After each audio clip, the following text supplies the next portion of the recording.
a semana passada saiu os dados de superávit da balança comercial do nosso país.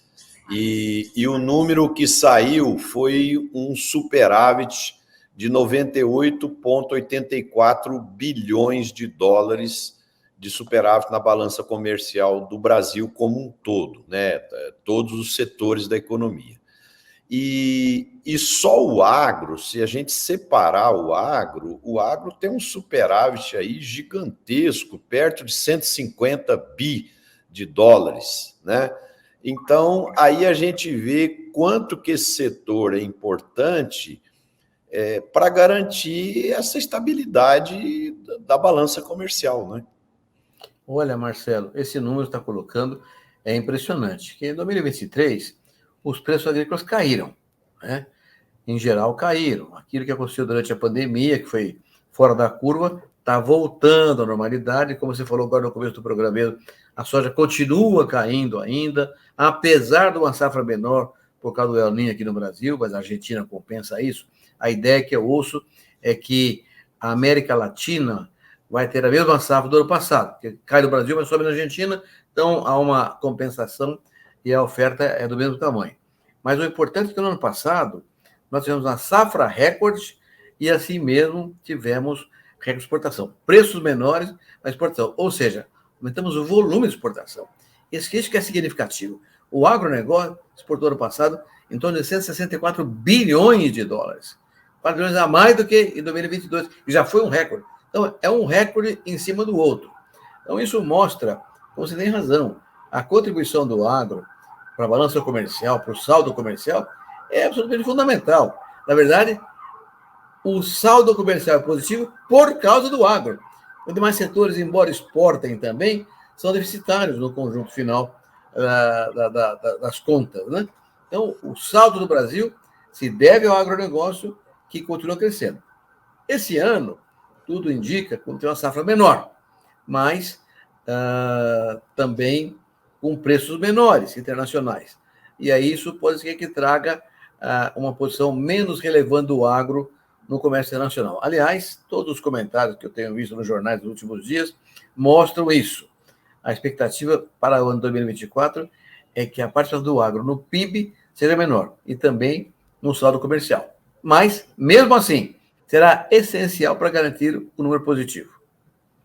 Essa perspectiva de crescimento para o PIB brasileiro esse ano de 1,5%, a esperança é que o setor de serviços possa ser a grande locomotiva desse ano para ajudar esse crescimento, né? A gente fechou o ano passado com algo entre 2,8% e 3% de crescimento, e esse ano de 2024, a previsão inicial é de 1,5%, né? Então, a gente tem que torcer para os economistas estarem errados no início do ano passado e do retrasado também. Os números iniciais eram piores, né? E pouco a pouco foram surgindo fatos e os números foram melhorando.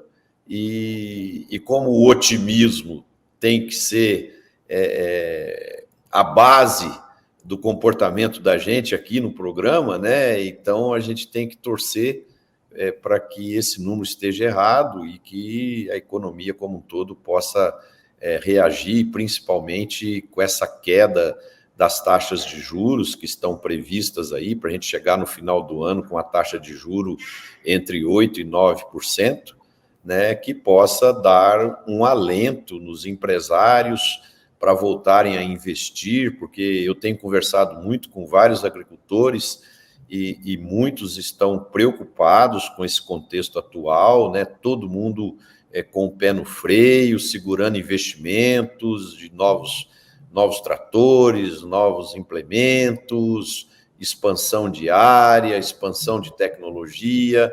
Então, isso é muito ruim, né? A gente vem de 3 anos anteriores aí muito promissores, que foram muito positivos, e agora a gente tem um contexto de preços mais normais e fez com que todo mundo assustasse, todo mundo pisasse no freio, Isso é muito ruim para a cadeia como um todo, né? Porque a gente vinha numa velocidade de crescimento, de evolução, de expansão muito intensa, e agora o pé no freio acaba afetando praticamente todos os elos da cadeia. Marcelo, além dos serviços que devem ter uma contribuição relevante para o PIB brasileiro esse ano, relativamente melhor do que o do agronegócio, em termos relativos, né? Também a indústria, viu? Porque a reforma tributária traz benefícios para a indústria, isso pode ajudar a ter um impulso melhor para o setor industrial brasileiro, que ficou para trás também nos últimos anos, e quem sabe agora ela pode ter um crescimento melhor, compensando as perdas do agro por causa da questão da seca esse ano. Então, você tem razão, além de serviços, também a indústria pode ajudar no PIB desse ano. João? Olha, eu tenho ouvido também de produtores do setor industrial uma grande preocupação com o tamanho do juro para investimentos. Isso é algo que tem preocupado o pessoal. Eu tenho ouvido gente que diz que não está conseguindo fazer investimentos na mecanização como deveria, em função da elevada taxa de juros. E conversei com 2 industriais que confirmaram isso, ou seja, existe dinheiro, mas é uma taxa que está impossível. Então, aí é uma demanda para um juro muito mais equilibrado e civilizado para investimentos na área da mecanização brasileira. Isso está acontecendo, sim.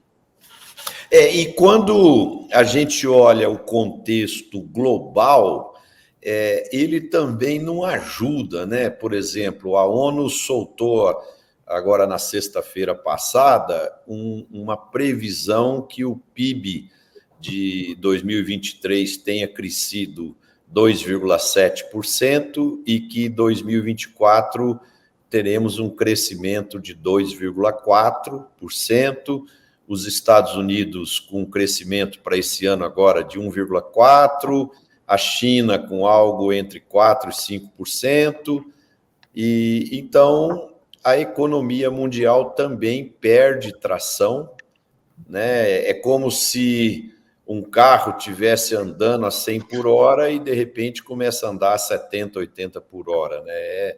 É uma velocidade bem menor, isso existe redução de demanda, muita gente pisa no freio, isso pode causar desemprego global, e se há desemprego, menos renda, menos demanda.